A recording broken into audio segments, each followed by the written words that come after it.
Bueno, voy a intentar quedarme por aquí. No me voy a quedar sentado, ¿vale? Creo que las ponencias están pues, bien cuando se dan de pie, ¿no? Por el tema del lenguaje natural, etcétera. Creo que más o menos se me oye bien. El sonido yo creo que se va a grabar bien, ¿no? Estando aquí hay buena acústica, ¿ok? Y bueno, me iré moviendo más o menos por aquí. Bueno, soy Jorge Barón, soy maestro en la Federación Internacional de Ajedrez.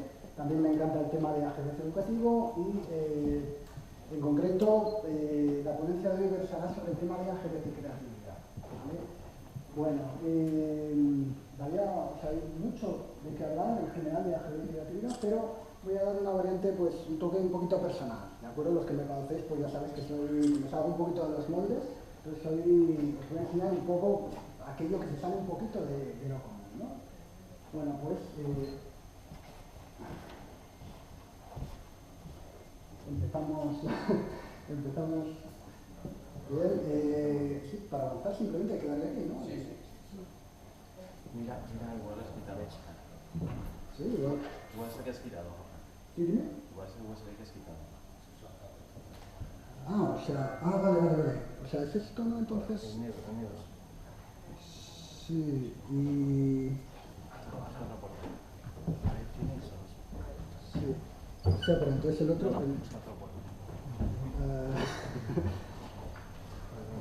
Bueno, técnicamente aquí habrá que hacerlo. A ver, manual seguro que funciona, ¿no? Esto. Bueno, pues nada, lo voy a hacer manual, a fin de cuentas son cosas que pasan. Bueno, ¿qué es la creatividad? Realmente la definición, si es que hay una definición, pero no está nada claro, lo vamos a dejar para un poquito más adelante, si os parece, ¿vale? Lo que vamos a hacer ahora es ver la creatividad desde un punto de vista práctico. Imaginaos, por ejemplo, que tomamos las diferentes disciplinas, por ejemplo, algunas muy conocidas, hoy aquí pues, se habla mucho sobre ellas, ¿no? Educación, ciencia, matemáticas, historia, lenguaje, ¿no? ¿Y qué vamos a hacer? Lo que vamos a hacer es, a mí me encanta cómo propuso el concepto de creatividad este señor, que tuvo una vida súper movida en el siglo XX, Arthur Koestler. Él hablaba de disociación. Bueno, básicamente, disociar para nosotros lo que vendría a ser es tomar dos ámbitos, dos disciplinas diferentes, por ejemplo, educación y neurociencia, y allá donde se cruzan, aquí, por ejemplo, pues ver lo que ocurre, encontrar algo que sea diferente, que no sea habitual. ¿De acuerdo? Vale, ¿no se me oye bien? Vale, ahora se me oye bien, ¿no? Vale, perfecto. Entonces lo que vamos a hacer, por ejemplo, aquí tomamos educación, neurociencia, y ahí donde se cruzan vemos lo que surge. ¿De acuerdo? Por ejemplo, no me voy a extender sobre esto, pero algo bastante reciente, muy interesante en los últimos tiempos, el tema de la neuroplasticidad y la mentalidad de crecimiento de Carol Dweck, de esta mujer, bueno, es un tema bastante interesante, ¿vale? Bueno, ahora nos acercamos, evidentemente, si no la conferencia no iría demasiado bien, nos acercamos al tema del ajedrez y hacemos un cruce de planos, por ejemplo, matemáticas, ajedrez, neurociencia, y aquí encontraríamos también, pues, de 10 años hacia aquí, un tema muy interesante, el tema de expertos y el área de reconocimiento de caras. En ajedrez utilizamos presuntamente un área del cerebro, el giro fusiforme se denomina, para el tema de reconocer las posiciones. Pero hoy en día se sabe que esto no es solo una particularidad del ajedrez, sino que si somos expertos en algo, vamos a utilizar ese área de reconocimiento de cara sobre lo que sea para nuestra disciplina, ¿vale?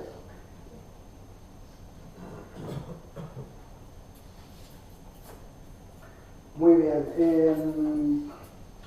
Bueno, Arthur Koestler comentaba esto en su libro The Act of Creation. Para el jugador de ajedrez experimentado, una torre moviéndose como un alfil es decididamente divertido. Bueno, yo creo que él expone un par de casos, pero no tiene mucho que ver con lo que vamos a comentar aquí. Yo creo que este ejemplo resultaría precisamente eso, pues un poco divertido, ¿no? Tenemos una posición de ajedrez, de hecho técnicamente es una de las posiciones donde la dama gana a la torre, es una de las posiciones conocidas por la teoría, y ¿cómo podemos aquí aplicar un poco el concepto este de Kessler de la creatividad? Bueno, imaginemos que desdoblamos el tablero, ¿no? Ponemos el mismo tablero detrás, y aquí tendríamos pues, un ejemplo de un alfil que mueve como una torre, como de una manera un tanto peculiar, es muy conocida por los artistas, la perspectiva. ¿Vale? Entonces, bueno, aquí tendríamos algo interesante, ¿no? Realmente un alfil se movería por las diagonales, ¿vale? Pero, por ejemplo, a través de los tableros, ¿cómo se movería entonces la pieza? ¿Se movería como un alfil? ¿Se movería como una torre? Bueno, entonces ahí tenemos un poco el concepto este de Kessler de la visualización. Bueno, actualmente llevo una web, se llama Ajedrez Escolar, trata de todos estos temas del ajedrez, la educación, etcétera. Y hay un montón de artículos de todo tipo, hay entrevistas a neurocientíficos, hay evidentemente temas de ajedrez educativo, hay un montón de cosas, ¿no? Y os voy a comentar algunos de los juegos que aparecen precisamente en la web. Uno de ellos comienza así: ¿cuál es la palabra más larga que puedes formar? En realidad el juego es súper sencillo, yo creo que es un juego muy adictivo, de hecho han jugado niños, niñas, adultos, o sea, gente bastante mayor también, y es muy entretenido. ¿En qué consiste el juego? Primero tenemos un tablero de ajedrez, lo dividimos de esta forma y vamos a seguir unas pequeñas reglas, ¿no? Unas reglas muy sencillitas. Por ejemplo, la primera sería, colocamos una dama en las casillas del cuadrado verde, lo vamos a hacer. ¿Vale? Esto para comenzar, una de las 4 casillas, y después la regla que hay que seguir a rajatabla, esto es importante, es cada vez que crucemos una línea roja, cruzar una línea roja básicamente es de aquí por ejemplo hacia arriba o hacia un lado, ¿vale? Hay que cruzar mínimo una línea roja, entonces capturaremos la letra tirando hacia arriba que corresponda a esa casilla. Por ejemplo, vamos a hacer una demostración. Saltando aquí, cruzamos una línea roja y capturaríamos la R. Saltamos otra línea roja, capturamos la U. Otra línea roja, la S. Y al final, ¿qué palabra se forma? Ahí capturaríamos la A. Se formaría la palabra rusa. Vale. Entonces, en lo que consiste este juego es tratar de formar inicialmente la palabra más larga que pudiéramos. ¿Vale? Y bueno, los niños, las niñas, la verdad que propusieron palabras realmente, no sé si existían algunas de ellas, evidentemente, pero palabras súper largas, muy interesantes, ¿no? Pero como hoy estamos aquí hablando de creatividad, creo que hay un tema muy interesante, ¿no? Y es que si a este juego le añadimos una pequeña variante de corte creativo, pero también, pues, bueno, es algo bastante habitual. Bueno, aunque no lo parezca, en realidad este tablero es un poco peculiar, tiene que ver la distribución de las letras con la frecuencia relativa de las letras en el castellano, y por eso se pueden formar bastantes palabras. Bueno, ¿qué puede ocurrir entonces si a esto le añadimos un cuarto marco de referencia, o sea, otro plano más, ¿no? Y este marco tan peculiar, la belleza es muy particular para cada uno podemos tener nuestro concepto de belleza, pues decidí añadírsela de una manera bastante curiosa, ¿no? Y es, chicos, chicas, niños, niñas, a ver si en lugar de la palabra más larga que podéis formar, pensamos en la palabra más bonita que podemos formar. Hay palabras muy cortas que pueden ser realmente bellas, por ejemplo, ¿no? Entonces, no había una definición de belleza, sino que cada niño o niña tenía que decir, mira, Jorge, yo te presento esta palabra, la palabra que sea, tal cual, y propongo que esta palabra es bella por esta razón o por esta otra.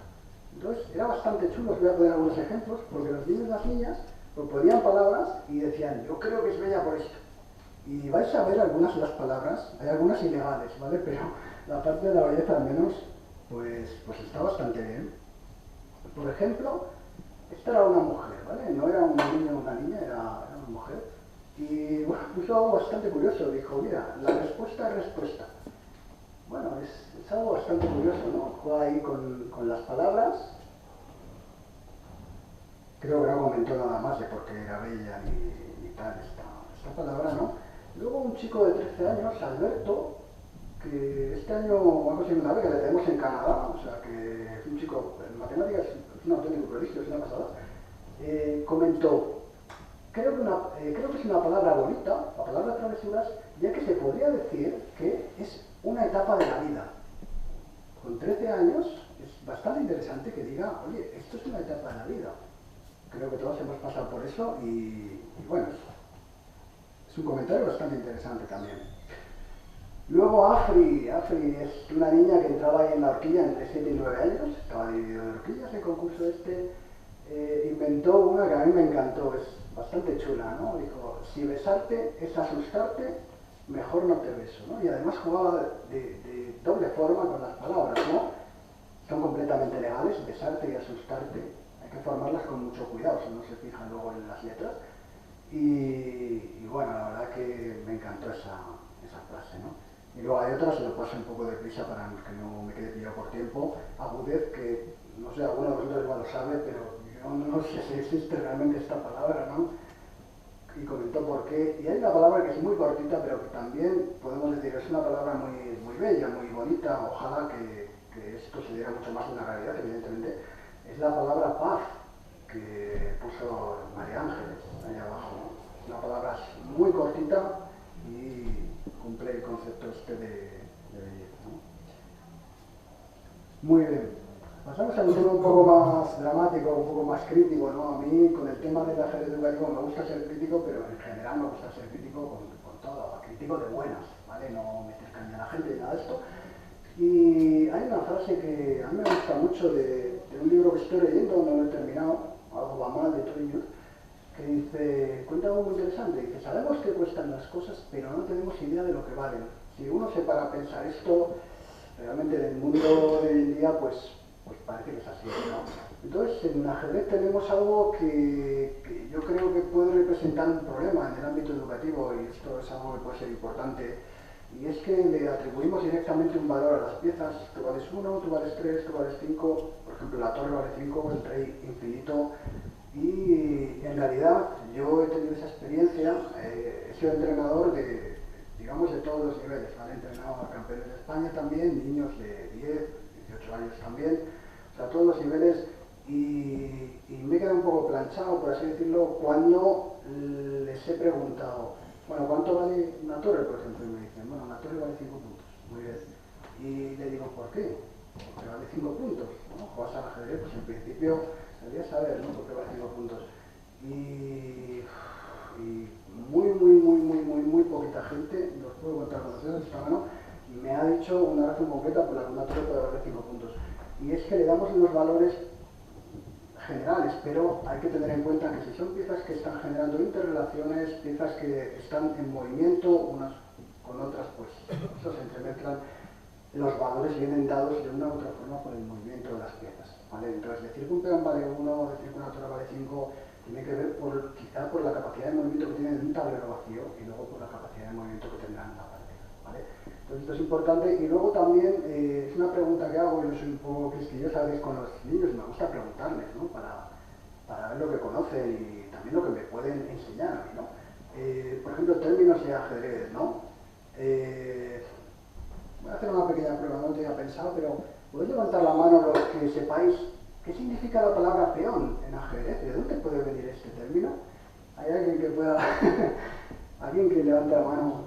Bueno, peón en el contexto, digamos, general de la vida de hoy en día, pues ya os imagináis, un peón de obra, etcétera, ¿no? Pero en ajedrez simplemente peón significa el que va a pie. Lo que pasa es que, claro, estamos jugando con los peones y no nos damos cuenta de que significa eso. Y realmente parece que no importa. Pero como vamos a ver, para el tema de la creatividad, algo muy importante, luego mostrar un ejemplo, es saber de dónde vienen las cosas y las diferentes posibilidades que tiene una palabra, los diferentes, ¿cómo se dice? Las diferentes, wow, acepciones. Es una palabra, gracias, muchas gracias, bastante complicada y me habéis salvado hoy. Vale, entonces, bueno, hacemos algunas actividades curiosas, por ejemplo, pues, para decir que el peón es el que va a pie y un poco de historia, pues tenemos ahí el peón de Carlomagno, Isla de Lewis, donde se encontró un juego de ajedrez pues, bastante antiguo, siglo XII, si no me falla la memoria, Y vale.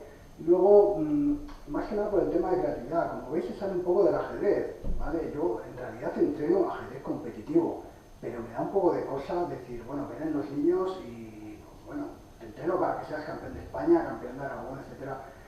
Y yo, sinceramente, no entreno para eso, de hecho me da un poco de cosa, ¿no? Por ejemplo, una pregunta curiosa, esta señora escribió Catherine Deneuve, una novela del 8. Esta señora nació el mismo día que mi madre, exactamente, o sea que podría decir exactamente qué día.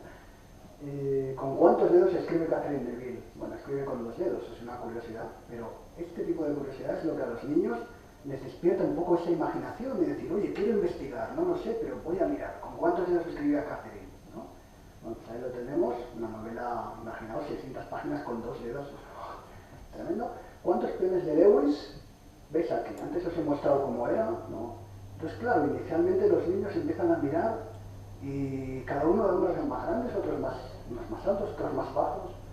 Bueno, los podéis contar, no os voy a dar la respuesta hoy. Vale. Tema interesante para el ajedrez educativo y también para el ajedrez en general. De hecho, ya en el siglo XVIII, ¿no? Un maestro francés llamado Philidor, que escribió un libro bastante chulo, comentó una frase: los peones son el alma del ajedrez. Y en realidad, si nos paramos a pensarlo, si no hubiera peones en ajedrez, las piezas irían y vendrían. Yo te amenazo esto, yo te defiendo esto. Te amenazo esto, te defiendo esto. Y realmente no habría juego del ajedrez, porque no habría forma de romper la posición del otro si el otro juega con cuidado, ¿vale? Entonces ahí tenemos un tema muy interesante. Bueno, esto realmente es una sonrisa, ¿vale? No es cadena de peones, no la enseñamos así los entrenadores de ajedrez, que conste, ¿vale? Lo que sí hacemos es darles muchas imágenes para que puedan comparar una cadena de peones de ajedrez con una cadena con eslabones, una cadena normal, etc., ¿vale? Bueno, otra palabrita muy importante en el ámbito de la creatividad: ruptura. Bueno, creo que todos tenemos alguna experiencia de ruptura de algún tipo, ¿no? Ruptura técnicamente significa romper. Rompen los peones en ajedrez, ¿no? Pero en realidad hay diferentes acepciones de esta palabra, ¿no? Por ejemplo, cuando los romanos abrían caminos, pues esto era una ruptura. La ruptura de la barrera del sonido. Bueno, una ruptura sentimental. Y rupturas de corte creativo. He tenido una idea y creo que puedo inventar esto. Bueno, a partir de ahí se pueden producir bastantes temas interesantes, ¿de acuerdo?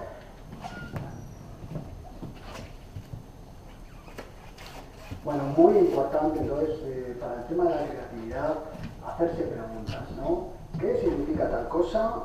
Muy importante, ¿por qué significa tal cosa? Ahí vamos a encontrar normalmente un montón de agujeritos. No está muy claro a veces por qué una cosa significa lo que significa, es el valor que le hemos dado socialmente nosotros muchas veces. Y lo más importante, en realidad hay 2 formas para estimular la creatividad. La primera es simplemente plantearnos la pregunta: ¿y si cambio esto? ¿Y si en lugar de esto hiciera esto? Bueno, esa es una. La segunda, bueno, es pensar como un niño. Hay un documental muy chulo de National Geographic donde le preguntan a adultos, bueno, ¿qué es esta imagen? ¿No? Y era una imagen, tenía un palote y tenía como una especie de, bueno, cacharritos encima, ¿no? Y la gente, los niños decían un millón de cosas y los adultos apenas les salía 1 o 2 cosas, ¿no? Y de repente coge el presentador de National Geographic y le dice: mira, te voy a sugerir una cosa, piensa como un niño. Y en el momento en que los adultos tenemos el permiso social, el permiso abierto de pensar como niños, de repente empiezan a surgir ideas, y los adultos decían un montón de cosas. Bueno, un ejemplo con la acepción de las palabras, a mí me encanta. Escuchando esto, el sombrerero loco abrió los ojos de par en par, pero todo lo que dijo fue: ¿en qué se parece un huevo a un escritorio? Aparece en Alicia en el País de las Maravillas de Lewis Carroll. Pues tenemos aquí un cuervo y tenemos un escritorio. ¿Hay alguna manera de unir esto de una forma creativa, ¿no? Y un señor lo que comentó fue lo siguiente: Dijo, un cuervo se pone en un escritorio en que un escritor, Edgar Allan Poe, escribió, y aquí viene lo mágico, sobre ambos, ¿vale? Entonces aquí tenemos este concepto de creatividad, ¿no? Escribir sobre un cuervo y escribir sobre un escritorio. Aquí tenemos una mezcla de acepciones que a Kessler, pues supongo que le hubiera encantado, ¿vale? Ahí tenemos el tema creativo. Muy bien, bueno, importante romper las reglas, cambiar el contexto, lo vamos a ver ahora desde el punto de vista pues, ajedrecístico también, ¿no? Bueno, un poquito de crítica, todos aquellos que sois docentes, yo también, evidentemente, como vosotros he sido alumno, deberes, trabajo, el mejor, aquí tenemos palabras que hoy en día se están realizando estudios de psicología para ver cómo afectan pues, ciertas palabras cuando son repetidas muchas veces. Y tenemos una palabra deberes que claramente está muy fuera de lugar, ¿no? En el ámbito educativo. Un deber para un niño parece un poco realista. Trabajo lo mismo, y el mejor, que realmente el mejor, si nos paramos a pensarlo, es algo que no existe, puesto que el mejor es, uno tiene cosas mejores que otro y tiene cosas peores que otro. Entonces el mejor es, realmente no existe eso, para pensarlo, ¿no?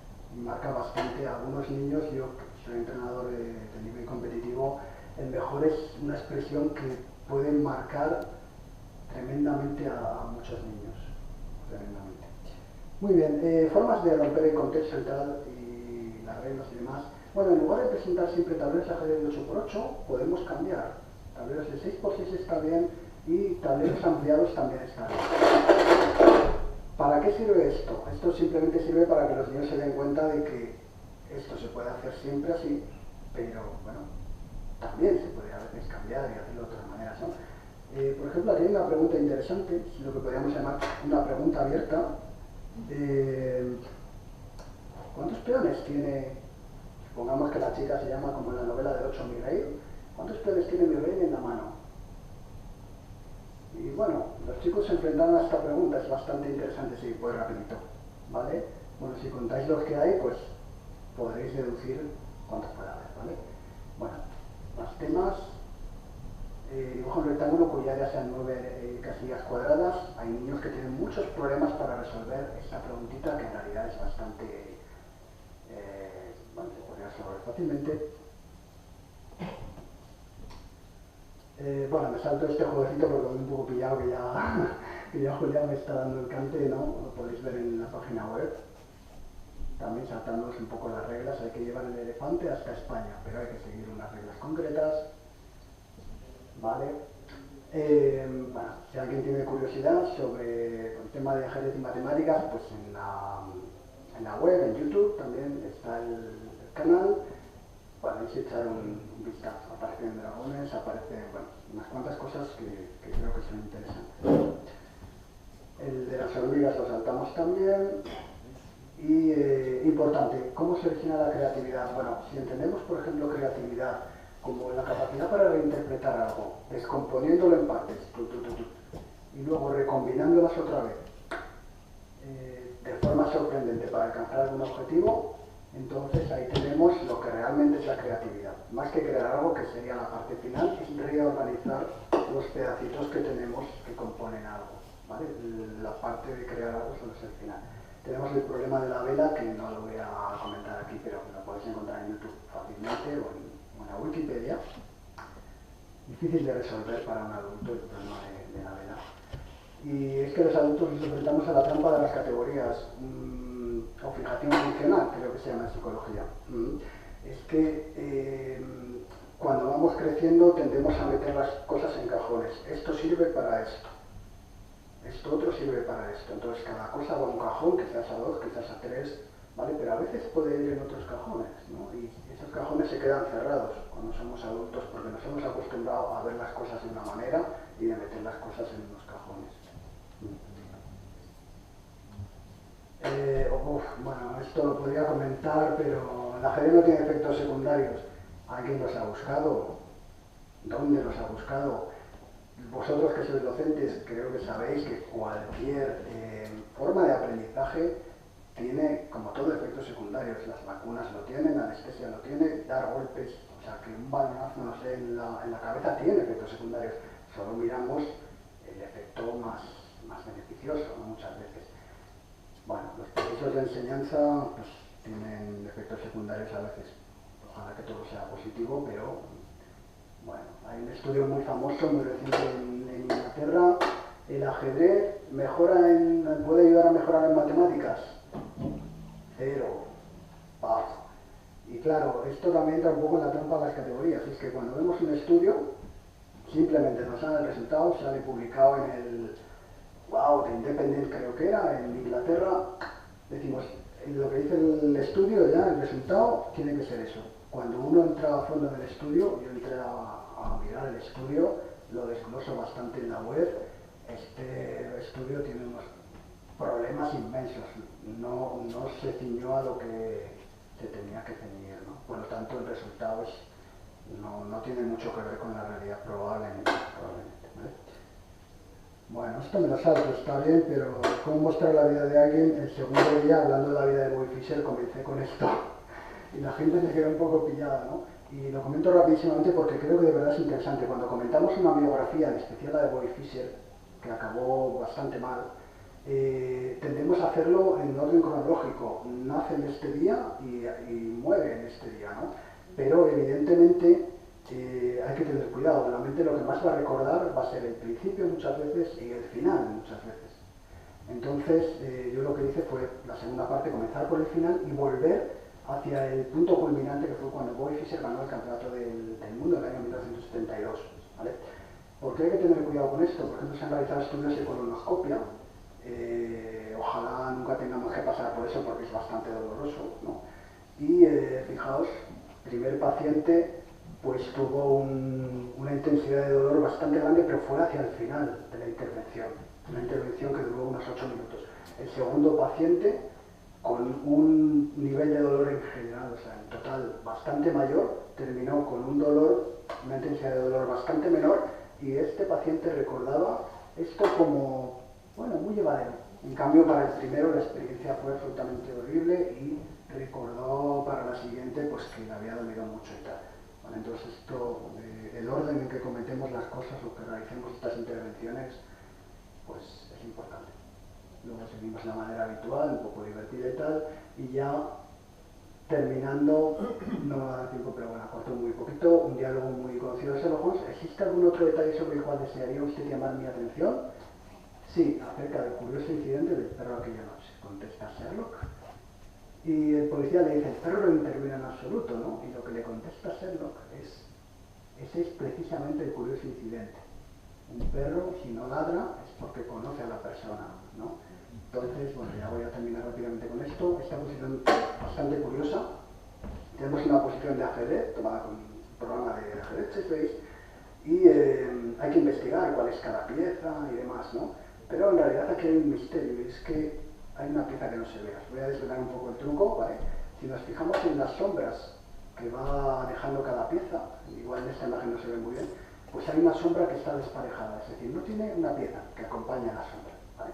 Entonces, si encontráis esa sombra, encontraréis la pieza, y esa pieza es precisamente, como en el tema de Sherlock Holmes, la que gana la partida. Un ejercicio de investigación para los niños, ¿vale? Bueno, y ya, esto, bueno, me lo salto un poco para que no me echen la bronca, está chulo. Las reglas del ajedrez tienen huecos también, como todas las reglas, y pueden tener aquí un hueco bastante serio, pero bueno, un poquito complicado de explicar de manera breve. Y terminando, vale, recetas para la creatividad desde mi punto de vista. Hay un montonazo de estudios, ¿vale? Y yo simplemente pues comento un poquito lo que he leído por ahí, vaya. Tema del pensamiento inconsciente, procesamos mucha información de manera inconsciente. Esas cosas que vemos, pues no nos damos cuenta, pero van probablemente al saco ahí al fondo. Entonces, todo lo que metamos referente a conocimientos de las diversas áreas, de neurociencia, de ajedrez, de física, probablemente va dentro. Es importante, se trabaja en segundo plano. Sobre todo importantísimo, cómo son las cosas, ¿no? Si en el Titanic se hubieran dado cuenta de este detalle que iban a chocar con, dice, ver si va a ocurrir esto, pues eso, ¿no? Bueno, hay mucha más cantidad de hielo debajo que encima, ¿no? Darle la vuelta a las cosas, ampliar los marcos, etcétera, etcétera, y sobre todo volver a lo básico y ver los límites del conocimiento, ¿vale? Esto es importante. Bien, pues ya termino con esto y con los créditos, así que ya. Bueno, muy bien, muchas gracias a todos y